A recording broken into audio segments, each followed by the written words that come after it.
Welcome back to our U.S. Farm Report Beck's College Roadshow from right here in Ames, Iowa. Thank you guys for joining us. All right, we have Chad Hart, John Crespi, as well as Peter O'Razum, really to talk markets right now. And in Iowa, harvest is happening. Chad, we're hearing some yield reports. Southern rust is really the topic that we've been focused on for quite some time. But now that combines are in the field, how widespread is the southern rust issue, and is it as bad as what some reports are saying? It's challenging to say right now. I mean, I think when we look at what USDA has reported already, we weren't seeing the impact that maybe we're expecting there. But I think that will roll in as we go over the next month or two here. Southern rust came up, especially in August, really established itself, and it was just ideal conditions for it here. At the same time, too, I'm looking at on the eastern side of the Corn Belt, drought conditions there starting to steal some yield as well. So we're seeing this downward pressure on yield estimates as we go into harvest time. Chad, I'm hearing some analysts say this could be the derecho of 2025. This is that yield robber late in the season that maybe we didn't expect and won't show up in the USDA reports until later down the road. Do you think that could be the case? It is a yield robber. I don't think it's quite as big as the derecho. I would point more back to last year and the late season drought we saw there as well, where it stole maybe 4 or 5 bushels off the average. So it did take yields down a bit, but it wasn't the severe hit that the derecho was. Well, soybean prices this week having some pressure early in the week. And John, really, when you look at the news that was announced, Argentina temporarily suspended its export tax. We've already seen China make some major buys out of Argentina because of that.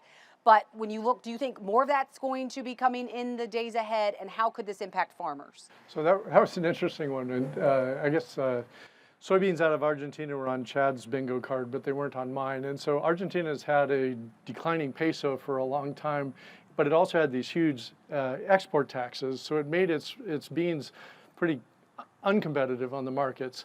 And what happened this last week was the United States announced that it would backstop the Argentinian peso, which stopped the slide. And then at the same time, Argentina took off those export taxes. So all of a sudden, the beans in Argentina went from being not as competitive to very competitive, with the United States also stopping the slide of the peso at the same time. So it's an interesting situation that happened where, like I said, I think Chad would be the person who thought that China was going to go after Argentina, but it surprised a lot of other people, including me. And after all the big sales from Brazil to China, Argentina now has stepped up and they've taken over those late fourth quarter sales of a lot of soybean exports.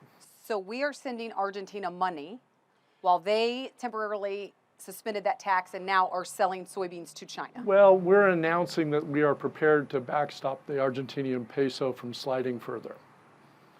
So the markets are reacting as if we are doing as you say, but no money has changed hands. So just it's an announcement from the Secretary of the Treasury. This happened actually just the other day during the UN meeting when President Trump was there. They announced that they were going to be backstopping the Argentinian peso.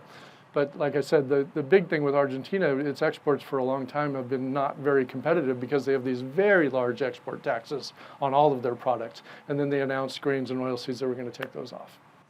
Peter, this is just another curveball in the challenges that we're seeing in agriculture right now. We have a survey, Farm Journal does a survey of ag economists, and we found out just this week that 91% of ag economists say we are in a recession.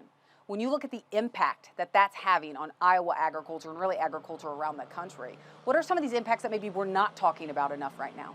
Well, if you look at Iowa in general, Iowa's not been doing very well economically, and some of that is related to the weakness in agricultural markets. So Iowa's actually given away about 0.1% of gross state product each of the last 3 years. So Iowa itself is technically in at least treading water, if not already in a recession. And one of the primary reasons is weaknesses in the agricultural markets. And that carries over to weakness in manufacturing because a lot of our manufacturing is oriented toward agricultural products. Yeah, so we have seen Deere make some of these layoff announcements. You know, could more be coming, and what are some of the other impacts in manufacturing, not just with Deere, but some of those suppliers that do supply directly to John Deere's manufacturing? Well, Iowa manufacturing durable goods is lagging the rest of the U.S. Coming out of the pandemic, we were actually doing better than the U.S. as a whole, and John Deere and agriculture in general did very well the first couple of years after the pandemic. And since then, the slide in agricultural prices, has impacted deer. So you can't do any better than your customers, and if your customers are hurting, you're going to hurt, and that's certainly the case with John Deere. John, Trump and President Xi meeting, that meeting is likely to happen next year as well. You know, the announcement that was made late last week, that caused soybean prices to really fall late last week as well as early this week. What is it about the timing of that meeting that puts so much pressure on soybeans? It's late. I think that's the big issue. The soybean farmers wanted that meeting much earlier. They wanted more certainty about what was going on in their markets much earlier. Pushing it off till later just means this is going to take longer to work through any deals that we're trying to work out with China. Chad, is China still the only hope for U.S. soybean prices at this point? They're not the only hope, but let's face it, they're the easiest way to get there.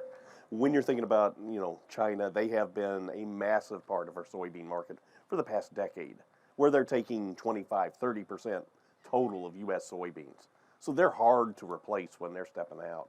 When you look where are other places for hope, we do see some other growth markets in the export side, but they're not going to be as big as China. Most of it's going to fall back to domestic usage. We're going to be watching that crush line. It is growing. Most of that is biofuel related with renewable diesel. And with the renewable fuel standard being set for 2026 and 2027, it does look like there's enough growth there to help some, but it's not enough to replace China. What about corn? What is it going to take to turn corn prices around at this point? All right, corn is a whole different ballgame as far as we're just drowning in supplies. The idea is right now we're looking at the biggest crop we've ever had by at least 8% compared to previous crops. Demand is actually pretty good right now. We're at record export uses. We're at pretty strong feed demand out there as you look. And when you're looking at ethanol, the ethanol industry has been going great guns. So it's hard to complain about the usage. It's just that supplies are so large. But you talked about southern rust, you talked about drought in Illinois. So is it likely that USDA will trim its yield forecast in the upcoming October WASDE report, and will it be enough to move prices? I will argue they will trim it, but it won't be enough. That we're still looking at a record crop. And it's likely we're going to maintain not only a record yield, but record production. John, the other problem, and we talked about it last week in Nebraska, is fertilizer prices. Fertilizer prices are one of those pain points for producers and for farmers. I know Iowa State actually did a study, I think it was in 2022, probing fertilizer prices to see if these companies are actually gouging farmers with high prices. I know it was an extensive 58-page report, but as you look at it today, are the same dynamics at play today for fertilizer prices, or is it different? I would say it's the same dynamics plus tariffs, and the tariffs are adding to the problem. The problem we had in that report, and Chad was on that with me, was we said we couldn't rule out that the fertilizer companies were manipulating the market, but there's so many variables changing so much. Natural gas prices, weather, we had fires down in the Gulf, we had political problems with countries that we couldn't get any things out of, and that's still going on today. Russia and Belarus are two of the biggest suppliers of potash, and Canada is too, and now there's a tariff there. So that all the things that were in that report before are still there today. Are fertilizer companies manipulating the market? I think it's going to be really hard to figure out. So the conclusion we came up with that report, which I think disappointed a lot of people, was we just can't tell. Maybe they are, maybe they're not. But the problem with those types of studies is when you have such a perfect storm of so many things moving at once, it is really difficult to figure out what is going on there. And this might be the kind of thing where it won't be an economist who figures out. It will probably be more from the Department of Justice and lawyers trying to figure this out. All right, Chad, John, Peter, thank you so much for joining us. All right, we need to take a quick break, and then we'll have much more from right here at Iowa State. Yeah!